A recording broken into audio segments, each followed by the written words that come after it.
ابن القیم لکھتے ہیں ان کی کتاب شفاء العلیل میں، لوگ یہ کہتے ہیں کہ ابلیس کی تخلیق کے پیچھے اللہ تعالیٰ کی کیا حکمت ہے، کیا حکمت ہے کہ اللہ تعالیٰ نے ابلیس کو پیدا کیا۔ وہ یہ اپنی کتاب میں لکھتے ہیں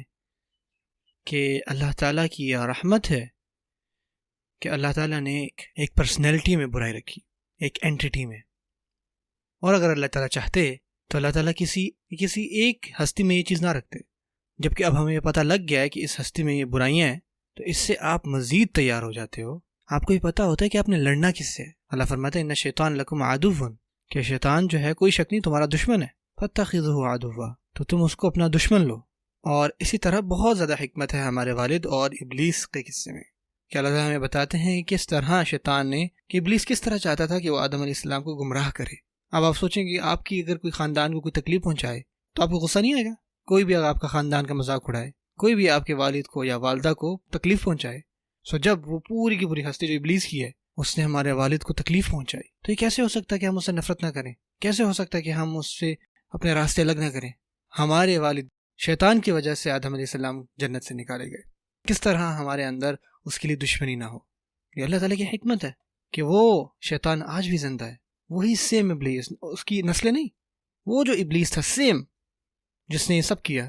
وہ ہمارا دشمن۔ تو ہمیں بڑا دھیان رکھنا ہے کہ ہم کہیں اس کو اپنا دوست نہیں بنا رہے۔ اس طرح اللہ تعالیٰ جو ہے قرآن مجید میں کتنی دفعہ جو ہے آدم علیہ السلام اور ابلیس کا قصہ لاتے ہیں، کتنی ساری آیتوں میں آیا ہے، اور ہمیں یہ سوچنا ہے کہ یہ کیوں آیا ہے، آدم علیہ السلام کا قصہ اتنی دفعہ کیوں مینشن ہے قرآن مجید میں، کہ کس طرح ابلیس نے جو ہے آدم علیہ السلام کو گمراہ کیا، یہ سارا قصہ کیوں بار بار آتا ہے؟ کیونکہ اللہ تعالیٰ چاہتے ہیں کہ وہ ہمیں بتائیں کہ ابلیس کون ہے، اس کی حقیقت کیا ہے، کہ کس طرح انہوں نے ہمارے والد آدم علیہ السلام کے سامنے جھوٹ بولا، کس طرح اس نے جھوٹ بولا کہ جب اس نے یہ کہا کہ اللہ نے تمہیں صرف اس وجہ سے منع کیا ہے اس درخت سے کھانے سے کیونکہ تم جو ہے اس کو کھانے کے بعد ہمیشہ زندہ رہو گے، کہ اگر تم نے اس درخت سے کھا لیا تو ہمیشہ زندہ رہو گے۔ کتنا بڑا جھوٹ بولا اس نے، آدم علیہ السلام کو گمراہ کیا،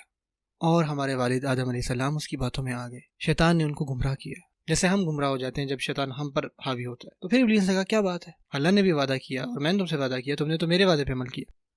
اور انہی میں سے ایک آیت میں اللہ تعالیٰ کیا فرماتے ہیں،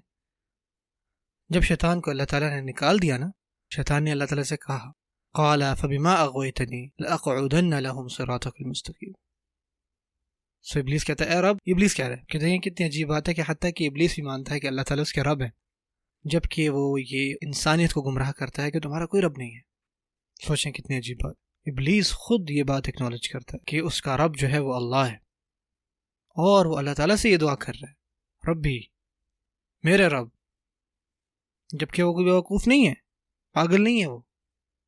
وہ یہ جانتا ہے کہ اس کو اللہ تعالیٰ نے ہی بنایا ہے، وہ اس کا انکار نہیں کر رہا، لیکن وہ یہ چاہتا ہے کہ انسانیت اس بات پہ کبھی یقین نہ کرے۔ یہ کہتا ہے اے رب، کیونکہ آپ ہی کی وجہ سے وہ اللہ تعالیٰ کو اس کا قصور ٹھہرا رہا ہے کہ اے رب آپ کی وجہ سے آپ نے گمراہ کیا مجھے، لاقعدن لهم صراطك المستقيم، میں بیٹھوں گا گھات لگا کر آپ کے سیدھے راستے پر، اور میں ان کو روکوں گا کہ وہ آپ کے راستے پر نہ آئیں۔ ثم لآتینہم من بین ایدیہم ومن خلفہم وعن ایمانہم وعن شمائلہم، اور میں ہر طرف سے ان پر حملہ کروں گا، چاہے سامنے ہو، پیچھے سے ہو، دائیں بائیں سے، ہر طرف سے حملہ۔ اور آپ یہ دیکھیں گے کہ آپ کی اکثریت جو ہے نا، اکثر عبادت کرنے والے جو ہیں وہ آپ کے شکر گزار نہیں ہوں گے۔ اور اللہ تعالیٰ نے یہ قصہ ہمیں قرآن مجید میں سنایا، ہم وہاں نہیں تھے، لیکن اللہ تعالیٰ نے یہ ساری شروعات کی بات ہمیں بتائی، جیسے کہ اللہ تعالیٰ ہم نے آنے والے مستقبل کے بارے میں بتایا تھا نا، تاکہ ہم یہ جان جائیں کہ ابلیس کون ہے۔